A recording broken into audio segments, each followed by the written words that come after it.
And it is supposed to be, the country is supposed to be part of East Africa. Lors du sommet de la Communauté d'Afrique de l'Est, EAC, Paul Kagame s'est illustré par un discours empreint de nervosité, tentant maladroitement de justifier l'injustifiable. Face aux accusations grandissantes sur l'implication du Rwanda dans la déstabilisation de l'Est de la RDC, il a multiplié les mensonges et les provocations, révélant ainsi son isolement croissant sur la scène régionale. Mais derrière cette arrogance apparente, une réalité s'impose. Les conséquences de son aventure militaire deviennent de plus en plus inévitables, tant sur le plan diplomatique qu'économique et sécuritaire. Kagame, autrefois maître du jeu, semble désormais acculé par la vérité et la résistance d'un Congo plus déterminé que jamais.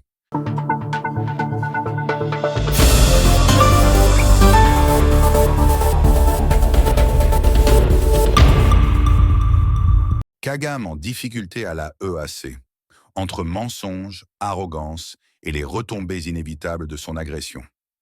Lors du sommet de la Communauté d'Afrique de l'Est, EAC, Paul Kagame est apparu plus nerveux que jamais, multipliant contradictions et mensonges dans une tentative désespérée de justifier son ingérence en République démocratique du Congo.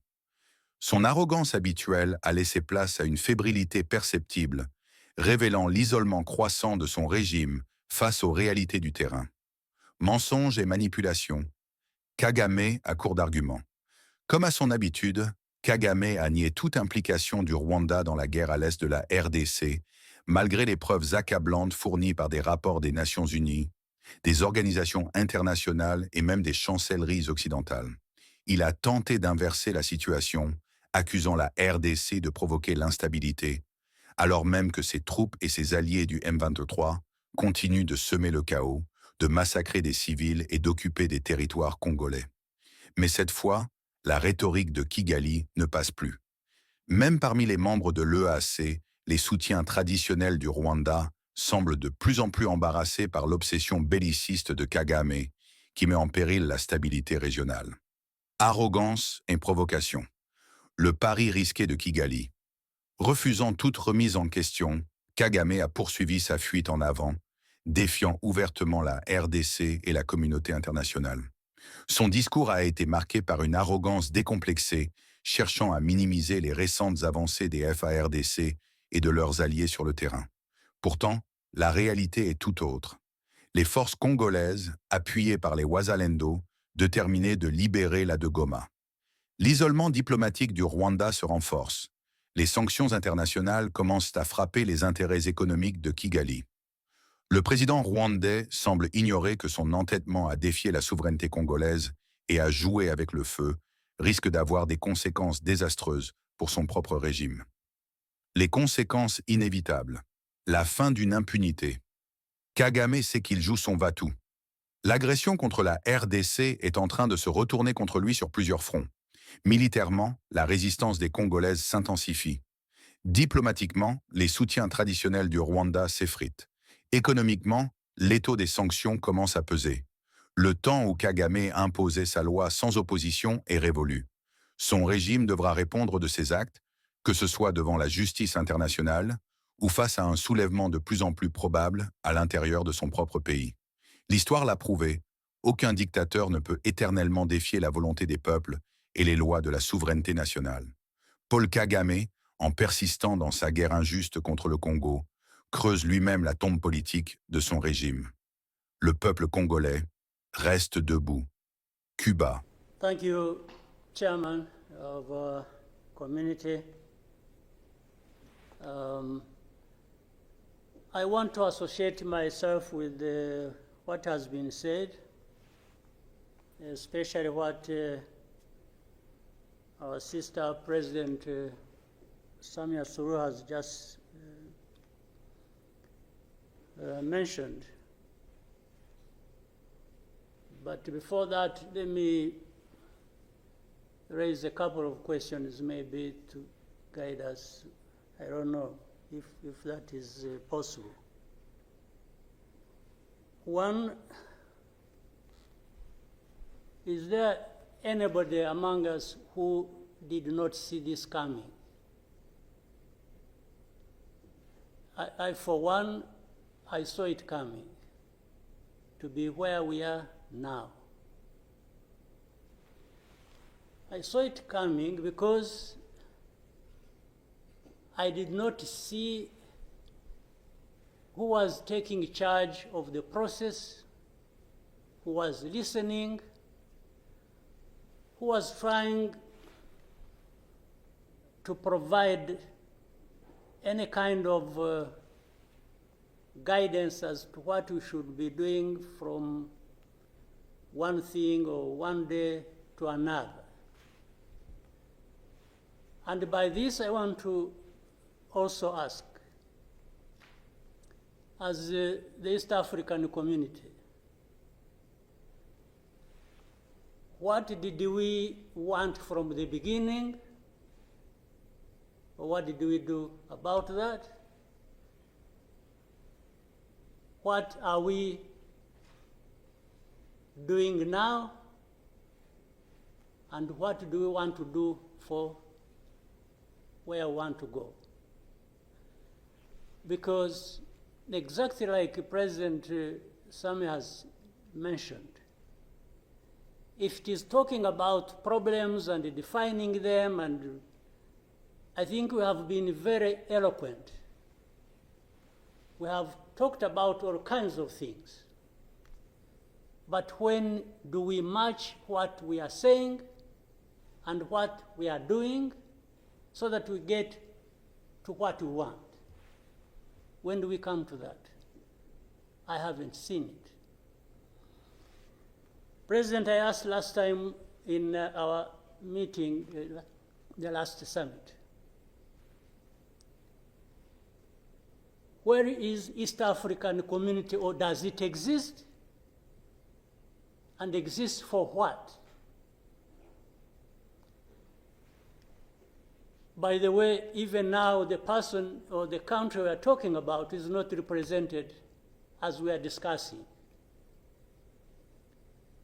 And it is supposed to be, the country is supposed to be part of East Africa, but nowhere to be represented.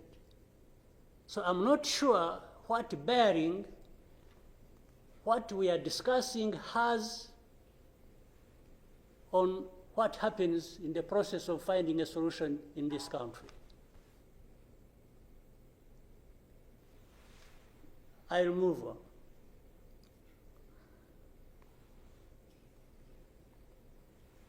The conflict that was created from the time we had the East African community get involved in trying to help in Congo, and later on when the East African force was trying its best and we are seeing progress, Tshisekedi decided they are not doing what he wanted and went to SADC. SADC agreed they would come and do what he wanted and sent everybody packing. And that we complied and kept quiet. What really did we expect to come out of this? Now, worse still, I think even in East Africa itself, ourselves, maybe we have different understanding of what the problem is, and we have never come together to agree or even disagree and find a way to come together finally to do what we ought to do to deal with this problem. Or we simply decided, each country, to move on its own with a different agenda arising out of involvement or whatever in Congo, and that was enough. If your interests were catered for by Tshisekedi, that was fine. Even if the others' interests or concerns were not taken care of. You can imagine, therefore, what chaos comes out of that kind of situation. We are, on one hand, assuming or pretending we are coming together over an issue and trying to find a solution, while at the same time, each country is pulling in its own direction, different from the others. This is the fact of the matter. Now, but even if we were doing everything right, all of us, nothing is going to come out of it until those mainly concerned are also part of it and participating and contributing to the success of the process through which they are getting the support. But if the parties decide or accept to be manipulated, because, and by the way, that's exactly what happened, and I think in Congo, there are experts for doing that. They would go to one party and promise them something, and then they would decide to keep quiet about what is obviously going to result into problems like we are seeing now. Or, like he did,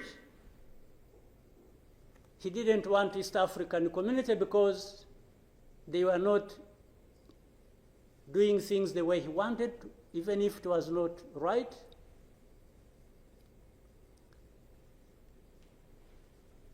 He got rid of them and he decided to bring in SADC. SADC was, without any question, coming to assist Tshisekedi to fight alongside FDLR, these murderers of our people here in this country, to fight against mercenaries, and to have Burundi on ethnic political basis decide to support Tshisekedi in whatever endeavor, including exactly doing what those murderers did to our people and what they are doing in Eastern Congo. They have displaced people, they have killed people, they have persecuted them on a daily basis for who they are. We have refugees here who have been here for the last 20 plus years, just dislocated from Congo and sent to Rwanda because they say these are ethnic Tutsis, and therefore they belong to Rwanda, they don't belong there. And everybody is around. I don't know how many entities we have in Congo, honestly. We have MONUSC, we have SAMI DRC, we have mercenaries, we have Burundi, we have FDLR that has joined them. And everybody is there watching this thing, and we pretend it's like we don't understand what has been going on for all these years. And then when things like this of last week erupted, we behave like we are surprised or we are concerned about humanitarian crisis, about this and that. Isn't persecuting and killing people and displacing them part of that humanitarian concern? So as East Africans, we sit here and then do what about it? For the last 2 days, on Monday and today this morning, I spoke with the President of South Africa, who sought me out to speak with me on this matter because of their involvement in Eastern Congo. And he's also there pretending to be playing a peacemaker role.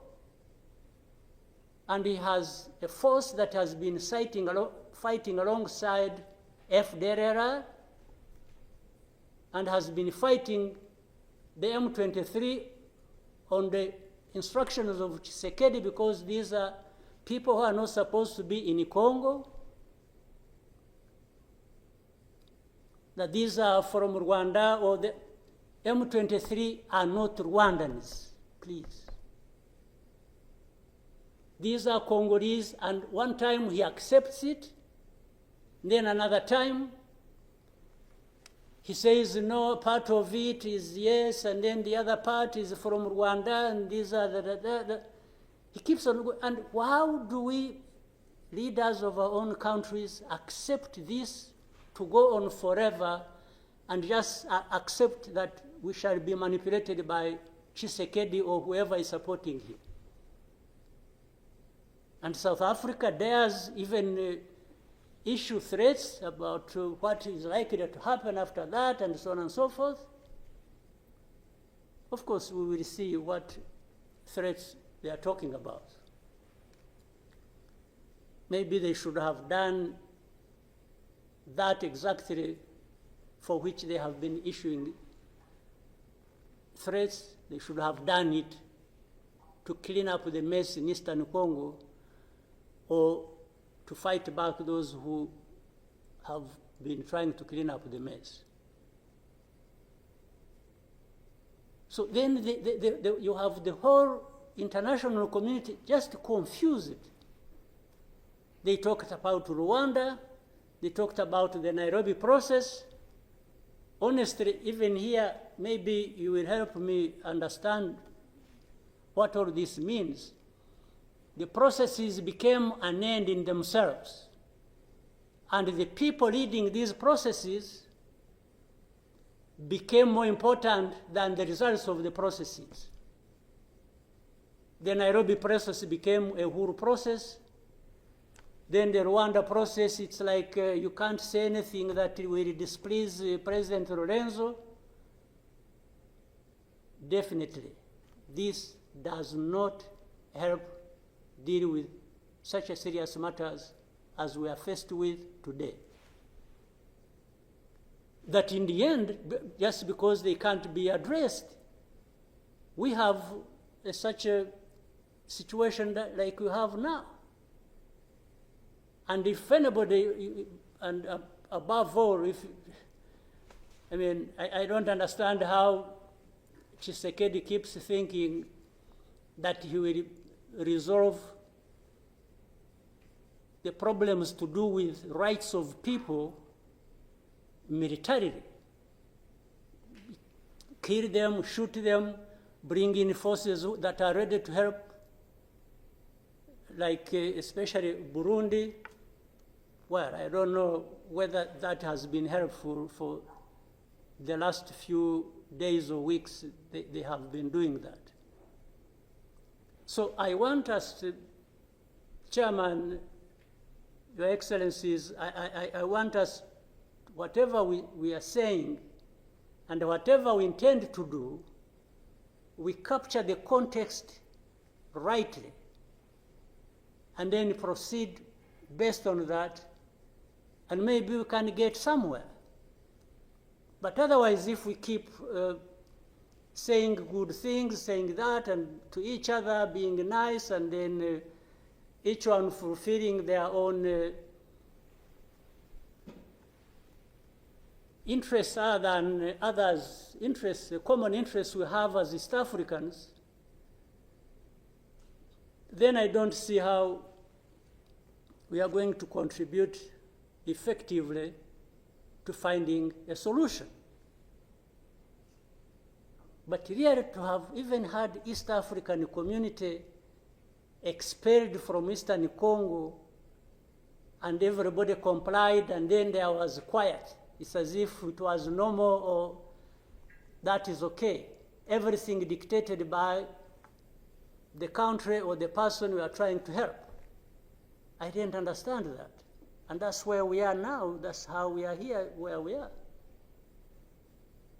So let me maybe for now stop here.